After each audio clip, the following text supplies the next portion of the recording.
Welcome to this video, an introductory video to Python, and we'll be looking at the ChatBot solution in particular.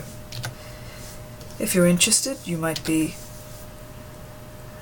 heard of Alan Turing, and you might want to pause the screen and read about the Turing test and a little bit more about this wonderful field, this emerging discipline called artificial intelligence. The challenge that you were given looked something like this. You were given some code which you needed to type in yourself, and you do learn from making mistakes and being able to type accurately. You were then asked to extend the program to ask the user for their hobby, their colour, their favourite colour, and respond based on what they input. The next challenge, slightly more difficult, was to ask the user to guess a number between 1 and 10. If they typed 7, or you could choose whatever number it was, you'd say, "Wow, you've read my mind." My mind rather than your mind. And if not, never mind, you've not managed to make it to being psychic yet. So that's the challenge. You can have a look at online chatbots and see how far they've come on, really, because you can almost talk to them and feel like you're speaking to a real person. Obviously your chatbot has not been developed to that extent, but you're getting there, and you're getting an idea of how to develop a program, the logic of a program like this. Again, feel free to pause the screen, click on the link, and find out a little bit more about AI, which is artificial intelligence. What we're going to do now is start to code this program from scratch. And as we're doing so, feel free to pause, think about how we're constructing the solution and how Python programming works. It's always good practice to start with def main, which is defining a main function. Before I do anything else, I'm just going to call the main function down here. Remember that every time you write a function, you've got to indent your code, so press tab or 4 spaces, and then you can say print welcome to ChatBot. First question asked was input name. You respond by saying, "What a nice name," comma, name, and whatever they type in there will be printed here. Let's test it. So if I put in Jonathan, what a nice name, Jonathan, it remembers that name. Next thing was input for age. And we used what was called an if statement. This is a selection in Python. So if age was greater than 20, let's say 12, print, wow, that is old. Else, print, so young, so fortunate, something like that. Notice that the if statement and the else, the if and else, are on the same line. You have to be very consistent about how you code. Also notice that the print statement is indented inside the if function. Don't forget your colons after if and else. Now, the problem here, if I put in 32, it doesn't actually work. The reason for that is we're making a comparison, we're dealing with age as a number or an integer. An integer is a fancy word for a number, a whole number.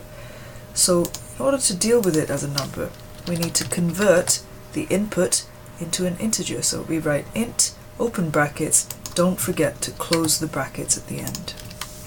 It should now work. To extend the challenge, you needed to ask for the user's hobby. So you could do that in exactly the same way that you've done this. So hobby is input. So what do you like to do? And you could respond by saying something like hobbies.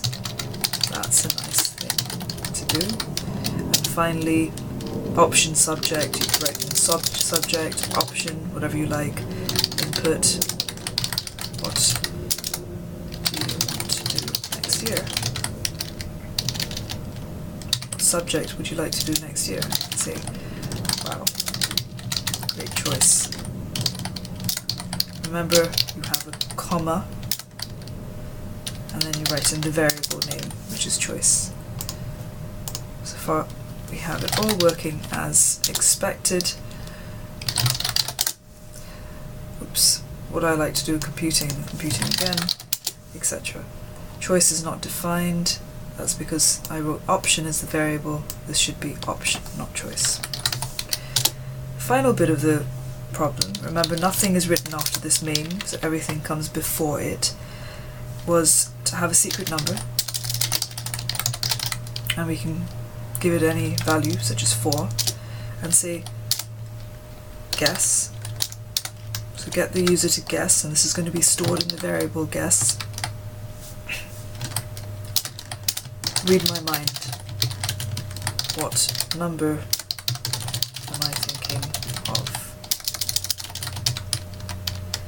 If the guess, so in other words, if the variable that they put in is equal, note that we use a double equal sign, to 4, or you could say equal to the secret number that you've declared over there, and you can change it at any point. Print, wow, mind reader. Else, remember the else needs to be online with the if. Nope. Don't forget your main to call the main function, and let's test our program.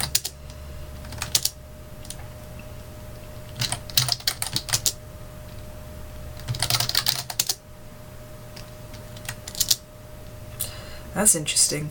It isn't working, even though I have put in the secret number. And if you pause the screen and think about it before you listen to the solution, you'll realize, giving you enough time to pause, you'll realize that the reason is, again, we're dealing with an integer. So we want to allow the guess to be an integer. So int, don't forget to close the brackets. Let's test it.